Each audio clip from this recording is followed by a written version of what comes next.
Hello, midshipmen and other visitors. This is turn 120 of the Madonna sector, where I'm playing the Robotic Imperium, and I just wanted to give you guys a look at a late game. You may not, some of the newer guys here may not have ever played a late game, even if you played this VGA Planets back in the 90s or the 2000s or whatever. The games didn't ever maybe get this long. People drop out, can't find replacements, and this sort of thing.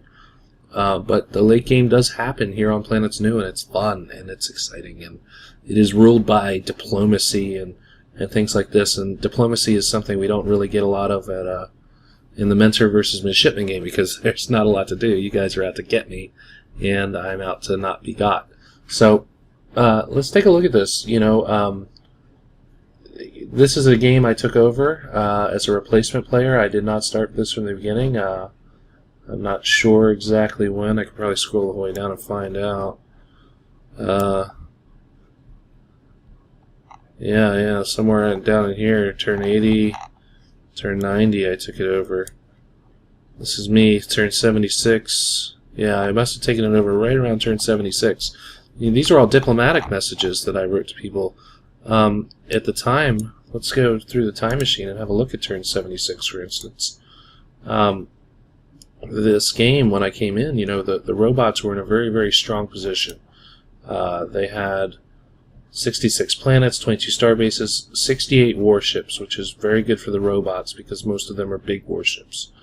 The Crystal player was in the obvious lead, and the Crystal player had allied with the Lizard Alliance, and they were on the warpath to winning.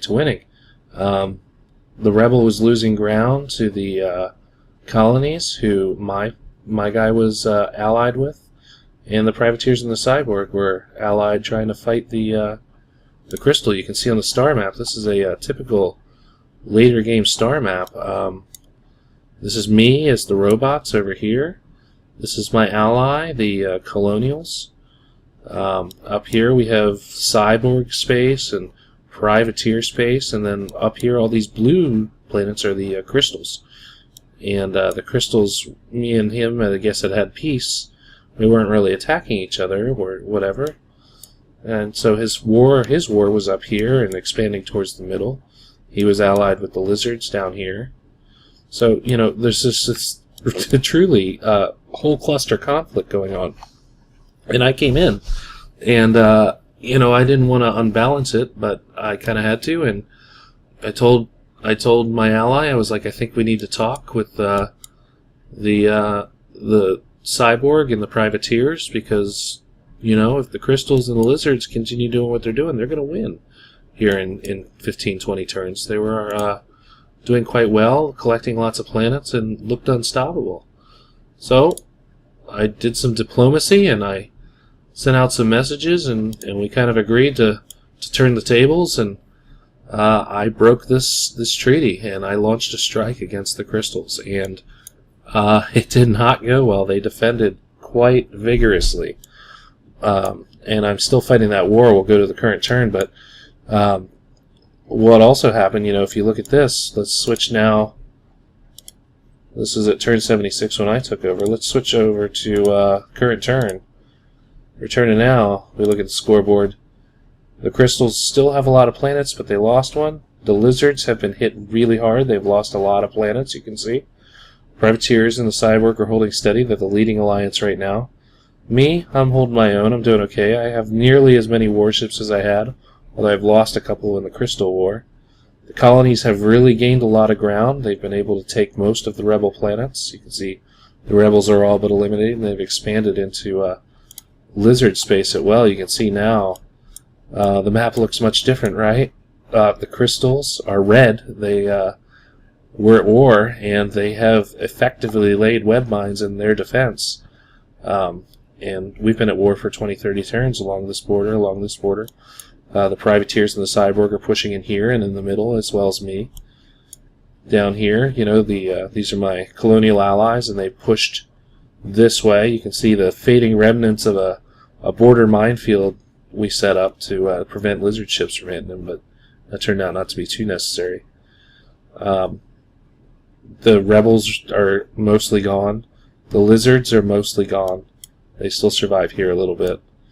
And mainly it's this crystal war, trying to push into the crystals, and of course the crystal player, Tagosha, doing a very, very excellent job of essentially defending himself against every single race in the galaxy that's still active. Especially me, right here, trying to push hard. But of course, the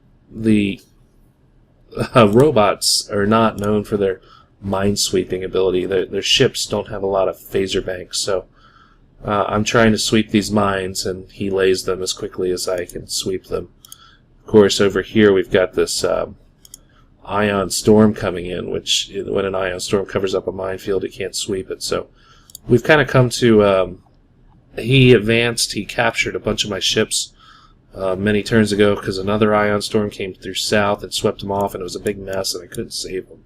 It was quite embarrassing, but overall, kind of hold my own here. He's expanded. If I kind of flip through the turns here, you can watch these minefields grow and expand and contract, and as I sweep them, of course my colonial ally has sent many, many ships up to help with the sweeping. But clearing these minefields, he's got just a lot of resources on this border, so I have not been able to make headway efficiently into his space. Of course, all the resources he expends fighting me are resources he can't expend fighting the cyborg and the privateers up on this border. So, you know, this is kind of what a late game looks like when I play a turn like this. Let me go back to now. You know, I know basically where the combat's happening. I know that I've got ships stranded on this planet here, and I really hope he doesn't actually see this video until for a while. But, you know, I've got these ships, they're getting drained every turn. Look at all these web fields, right? And he's got little ships just waiting to come capture him. But he can't come in now, because as long as this golem has enough fuel, he will take out anything he can send at me. Unless he had a massive task force, which he doesn't. So, set to mine sweep, it's going to sweep that many mines. Beam up 1 fuel, because it's going to get lost. Why lose 25 when you can lose 1? Set it to mine sweep. 8 heavy blasters. The Merlin is actually the best mine-sweeping ship that the robots have. And this one 4 positron, but every little bit helps. Beam up 1 fuel. And set to mine sweep. So, you know, we sweep as much as we can. Or you know, my ships and my colonial ally, who is his ships have left this area. He went to attack somewhere else. Something he negotiated with the cyborg. But he does have this Virgo coming in, this Cobalt, so help to clear this field, hopefully before this ion storm makes it unsweepable. And of course I've got this, I'm sweeping with everything I got, a neutronic refinery, towed by an LDSF of all things. And I don't know why I have this stuff on it. Anyway, oh, I do know why I have this stuff on it. I was going to transfer this to the neutronic refinery, so that as an alchemy ship, it makes more fuel. And, you know, because I'm in minefields here, and I'm trying to work my way up to this planet without getting interdicted. 6 heavy blasters are going to minesweep and do a good job, I hope. This ship is going to tow it back into the minefield area, which is like right there. It's a little tough to pinpoint. You gotta kind of flip back and forth because you can't see the scan. That's a good spot. And I'm out of range of any attacking vessels. Of course, I have my own minefield up here that he's going to be sweeping. But I am laying them as fast as he can sweep them from this nice little cat's paw right here, which needs to build more Mark IV photons, build some of these right here. Build torpedoes, let's say 10, 20, 30, 40, 50, 60, yeah. Whole bunch. As many as we can. Starting to run low on Molly, but whatever. Transfer. Torpedoes, 130, yeah. So relay that minefield. You see, it's not going to take them all. It depends on how many he sweeps. I want to keep this minefield up. I want to limit his movement. So this is kind of how the late game goes. Minefields are key. Especially crystals are terrible. For me, if this was any other race, my 4x mine laying ability, I'd just countermine and take his minefields out, but the crystals, I can't do that. So I just have to hold my own as best I can. I've got these ships. Anyway, what I was saying before I got caught up in the turn was I kind of go around. I know these ships need to minesweep. This one needs to minesweep. I know these guys need to minesweep. I know all the ships in this area. I got some ships here I'm thinking about moving up, but I want to get this smaller. You know, I get some, this guy laying mines. I know I got this sector I'm doing combat in. I've got this sector I'm doing combat in. Wait, did I get that right? No, I'm sorry, up here. I just took with this golem, or I took a planet with a golem down here. This golem, I want to take these planets, but I want to make sure that these minefields are gone. So, you know I've got to do some stuff with ships here. Oops. Do some stuff with ships here. I've got a couple ships down here, but I don't go through every ship because it's just too time-consuming. I have ships all over the place. Admittedly, some of them doing nothing, but this is kind of a fun game, and I'm not trying to maximize every little bit of everything.